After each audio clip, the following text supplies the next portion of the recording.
నమస్కారం ప్రజలారా, మనం ప్రస్తుతానికి ఖాళీగా ఉన్నాం కాబట్టి మన పార్టీలో ఉండేటువంటి ముఖ్య నాయకులు ఎగిరెగిరి పడినటువంటి వాళ్ళందరూ కూడా వాళ్ళకు ఏదో ఒక డ్యాన్స్ రూపమో ఒక పాట రూపమో ఇంకా ఏదో ఒక రూపాన వాళ్ళకు కొద్దిగా ఉండేటువంటి టాలెంట్ని మనం వాడుకొని మనం ఏదైనా వాళ్ళకు 10 రూపాయల డబ్బులు సంపాదించి పెట్టేటువంటి మార్గం ఏదైనా ఒకటి ఆలోచన చేద్దామని మన వైసీపీ పార్టీ అంతర్జాతీయంగా ఉండేటువంటి వాళ్ళందరూ కూడా మాట్లాడుకొని ఆ తర్వాత తెల్లవారుజామున 2-2:30కు వివేకం సార్తో మాట్లాడి మనం ఒక నిర్ణయం తీసుకున్నాం. అంటే మీ నిర్ణయం కూడా కావాలని చెప్పి ఈ వీడియో చేస్తున్నా.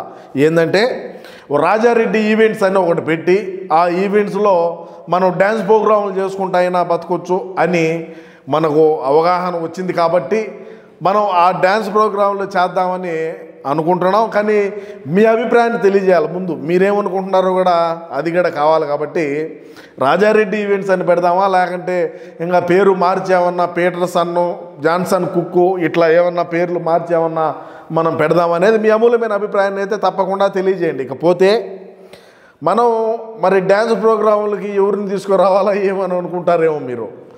మనం మొదటి నుంచి మన దగ్గర ఉండేటువంటి వాళ్ళందరినీ వాళ్ళ పర్ఫార్మెన్స్లు ఏ విధంగా ఉంటాయి, వాళ్ళ నటన ఏ విధంగా ఉంటుంది, వాళ్ళు ఏ విధంగా పాడగలరు, ఏ విధంగా డ్యాన్స్ చేయగలరు అనేది ఒక్కొక్కరిగా చూద్దాం.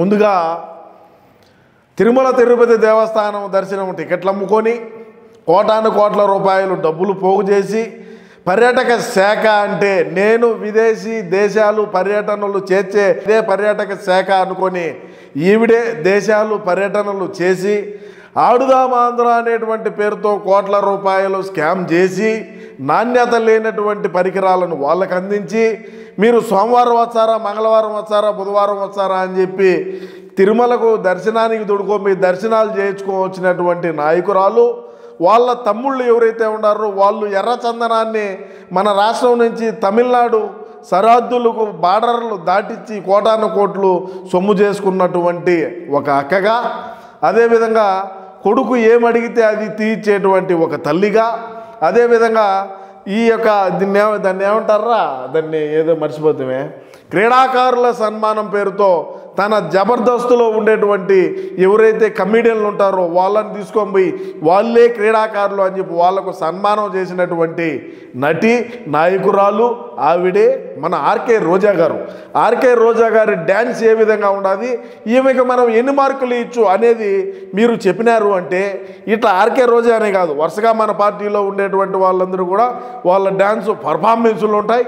వాళ్ళకు మీరు ఇచ్చే మార్కులు బట్టి నెక్స్ట్ ఎపిసోడ్ ఏందనేది కూడా మనమైతే చూద్దాం. ముందుగా ఆర్కే రోజా గారి డ్యాన్సును మనం అందరం తప్పట్లతో స్వాగతిద్దాం.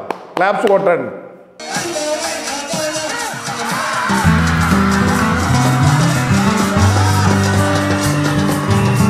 ఆర్కే రోజా గారికి మీరు ఇచ్చేటువంటి మార్కులు ఎన్ననేది మీరు కింద కామెంట్ రూపంలో తెలియజేయండి. ప్రతి ఒక్కటి మనం క్షుణ్ణంగా పరిశీలన చేసి ఎవరు విన్నరు, నెక్స్ట్ ప్రోగ్రామ్ ఏందనేది ఒకసారి ఆలోచన చేద్దాం. అదేవిధంగా నీటిపారుదల శాఖ మంత్రిగా పేరు పొందినటువంటి అంబటి రాంబాబు గారు పోలవరాన్ని ఒక్కసారి పరిశీలన చేయకపోగా పోలవరం ఎప్పుడు పూర్తి చేస్తామంటే నేను మీకెందుకు చెప్పాలని మళ్ళా తిరిగి ఎదురుగా మీడియా మిత్రులకు పరిశీలన వేసినటువంటి అంబటి రాంబాబు, ఎగిరెగిరి పడేటువంటి అంబటి రాంబాబు ఈయన ఏ విధంగా అక్రమాలు, ఏ విధంగా అవినీతి, ఏ విధంగా మహిళల పట్ల అసభ్యకరమైనటువంటి మాటలు, అదేవిధంగా నేను ఒక నాయకుడిని, నేను ఒక శాసనసభ్యుడిగా ఉన్నాను అనేటువంటి సోయ లేకుండా చేసేటువంటి మొగోడు ఎవడంటే మన అంబటి రాంబాబే.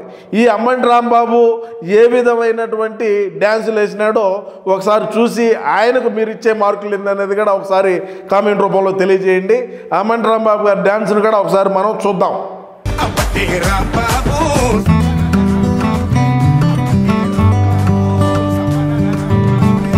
చూసినారు కదా, మనం ఐటీ శాఖ సంబంధించి ఐటీ శాఖ మనం అధికారంలో ఉన్నప్పుడు ఐటీ శాఖ అంటే ఎవరో కాదు, గుడివాడ అమర్నాథ్, ముద్దుగా కోడిగుడ్డ అమర్నాథ్ అని పిలుచుకునేటువంటి వ్యక్తి.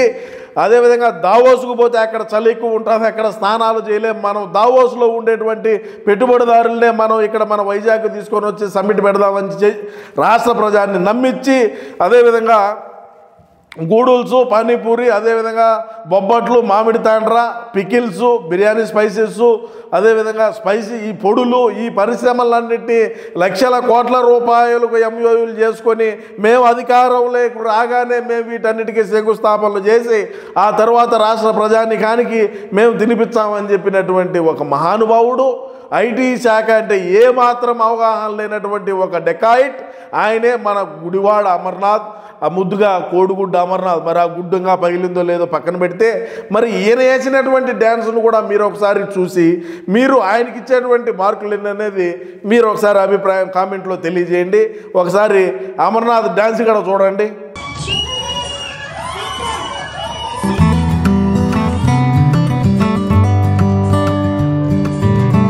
అదేవిధంగా మన అధికారం కోల్పోవడానికి కారణమైనటువంటి అధికార ప్రతినిధి యాంకర్ శ్యామల, ఈమె మన తాడేపల్లి ప్యాలెస్ నుంచి సజ్జల ఏ స్క్రిప్ట్ అయితే పంపించాడో ఆ స్క్రిప్టును చూసి దాన్ని రాష్ట్ర ప్రజానికానికి తెలియజేసి ఇదే వాస్తవం అని చెప్పి ఏ విధంగా చెప్పటంలో ఏ విధంగా దొరికిపోతుంది, ఏ విధంగా నడి రోడ్డు మీద నిలబెట్టి ఏమైనా మళ్ళా పోలీసులు విచారణ పిలిచి ఏదో ఒక రకాన మనం మీడియాలో హైలైట్ అవ్వాలా, మనకు ఒక మంచి పదవి రావాలా, 2039 49లోనైనా అనుకొని ఉండేటువంటి సినిమాలు, ఉండేటువంటి యాంకరింగ్లు, ఉండేటువంటి టీవీ షోలు అన్నింటినీ పక్కన పెట్టిందా పెట్టలేదని పక్కన పెడితే ప్రస్తుతానికి వాళ్ళెవరు పిలచక మరి అన్న దగ్గరికే వచ్చి ప్రెస్ మీట్లు పెడుతున్న మన రాష్ట్ర అధికార ప్రతినిధి అయినటువంటి యాంకర్ శ్యామల గారి డ్యాన్స్ చూసి మీ అమూల్యమైనటువంటి మార్కుల్ని కామెంట్ రూపంలో తెలియజేయండి. మీకు ఆమె డ్యాన్స్ ఏ విధంగా నచ్చిందనేది కూడా మీరు ఒకసారి అమూల్యమైనటువంటి అభిప్రాయాన్ని కామెంట్లో అయితే తప్పకుండా తెలియజేయండి. ఎందుకంటే ఎన్ని అడుగుతున్నానంటే నెక్స్ట్ ప్రోగ్రామ్ అంటే ఇది అయిపోయింది, నెక్స్ట్ ఏంది అనేది మీ అభిప్రాయాన్ని తెలుసుకొని దాని తర్వాత మనం ముందుకు పోదాం. ఒకసారి మన యాంకర్ శ్యామల గారి డ్యాన్స్ చూడండి.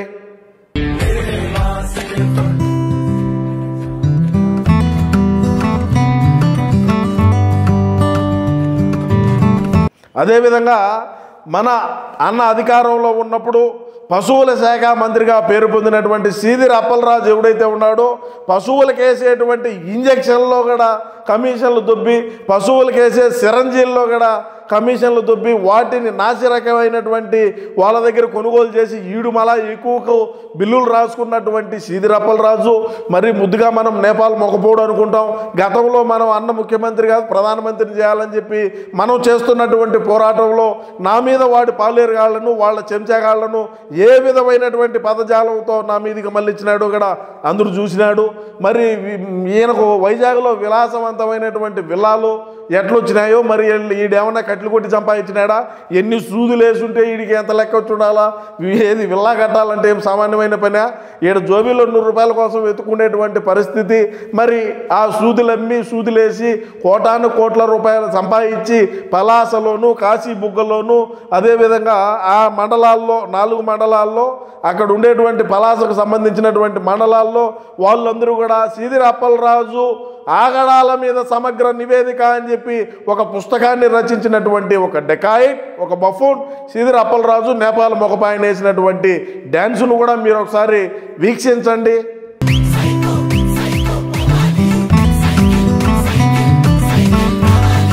అదేవిధంగా ఈరోజు మనం ఈ డ్యాన్స్ ప్రోగ్రాంకి కారణం ఏంటంటే తోపుదుర్తి ప్రకాష్ రెడ్డి అని ఉన్నాడు. పాపం కాళ్ళు పక్కకు పోయి సొట్టలు ఉన్నప్పటికీ కూడా ఆయన పులి సింహం, మేము పెద్ద ఫ్యాక్షనిస్టులు, మా కథ వేరు, మాది ఇది, మేము సించుతాం పొడుస్తాం అది ఇది అని చెప్పి మాట్లాడినటువంటి తోపుదుర్తి ప్రకాష్ రెడ్డి ఆయన ఏ విధంగా ఇసుక, ఏ విధంగా గవర్నమెంట్ ల్యాండ్లు, ఏ విధంగా గ్రావెల్ తరలింపు, ఏ విధంగా అక్రమాలు అవినీతికి పాల్పడినాడు గతంలో అనేది అందరికీ తెలిసింది. కాబట్టి ఈరోజు బతుకు ఈడికి తయారైంది.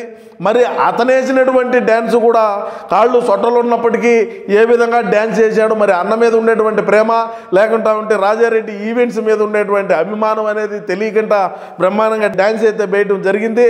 తోపుదుర్తి ప్రకాష్ రెడ్డి వేసినటువంటి డ్యాన్సును కూడా మీరు ఒకసారి చూసి మీ అభిప్రాయాన్ని తెలియజేయండి.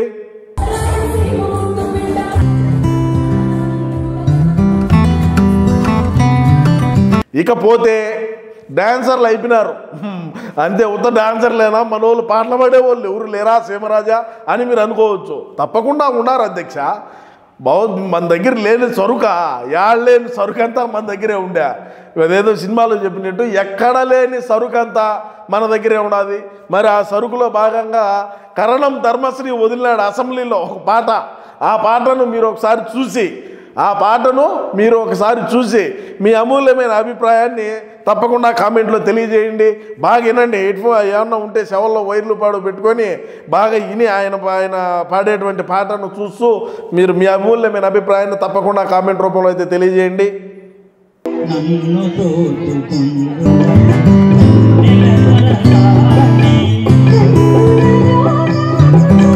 ఇంకొక ఆమె మహానేతను మన వైఎస్ఆర్ రాజశేఖర రెడ్డి గారిని సార్ని పెద్ద ఆయన మహానేతను ఆయన పౌరాలగుట్లో కలిసిపోయినాడు, మన మధ్య లేడు.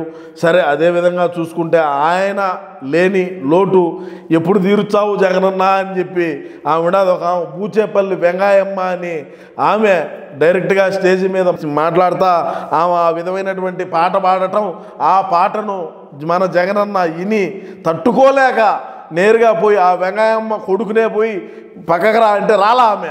మళ్ళీ డైరెక్ట్గా మన జగనన్నే పోయి ఆ పాటను ఇంకా చాలు నువ్వు పాడిందని చెప్పి లాక్కొని వచ్చినటువంటి పరిస్థితి.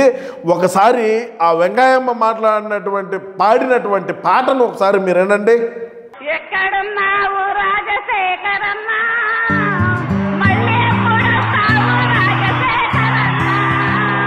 విన్నారు కదా ప్రజలారా, మన పార్టీలో ఉండేటువంటి ఎటువంటి కళాకారులు ఉన్నారు, ఒక ఆర్కెస్ట్రా పెట్టుకోవచ్చు, అదేవిధంగా ఈవెంట్లకు డ్యాన్స్ ప్రోగ్రాములు చేయొచ్చు. మరి మనం వీళ్ళందరినీ ఉండేటువంటి ఇటువంటి గొప్ప గొప్ప నటులు నటీమణులు ఇటువంటి వాళ్ళందరినీ మనం ఏ విధంగా వాడుకోవచ్చు, ఈవెంట్ రూపంగానే వాడవచ్చా లేకంటే వేరే రకంగా ఏదైనా వాడుకోవచ్చా, వీళ్ళని అడ్డం పెట్టుకొని ఏ విధంగా డబ్బులు సంపాదించి మనం జగనన్నకి ఇవ్వాలా అనేటువంటి లక్ష్యంగానే నేను ఈ వీడియో చేస్తున్నాను తప్ప వేరే విధంగా ఏం లేదు. ఎందుకంటే అన్న అధికారంలో లేడు, ఎక్కడా కూడా ఆదాయ మార్గాలు లేవు. కాబట్టి మనం వీళ్ళని అడ్డం పెట్టుకొని రాజారెడ్డి ఈవెంట్స్ పేరుతో ఏమన్నా మనం మొదలు పెడదామా, లేదు మనమే ఏదన్నా ఇంకొక రకంగా ఏదన్నా చేద్దామనేది మీ అమూల్యమైన అభిప్రాయాన్ని తప్పకుండా కామెంట్ రూపంలో తెలియజేయండి. రెండో ఎపిసోడ్ కూడా మనం చేద్దాం. మీరు కామెంట్ ఏదైతే చేస్తారో వాటిని అన్నింటినీ మనం క్షుణ్ణంగా పరిశీలన చేసి తదుపరి మనం నెక్స్ట్ వీడియో ఏం చేద్దాం ఏందనేది ఒకసారి మీ అభిప్రాయాన్ని తెలియజేయండి. దాన్ని బట్టి మనం ముందుకు పోదామని చెప్పి ఈ సందర్భంగా తెలియజేసుకుంటూ నమస్కారం.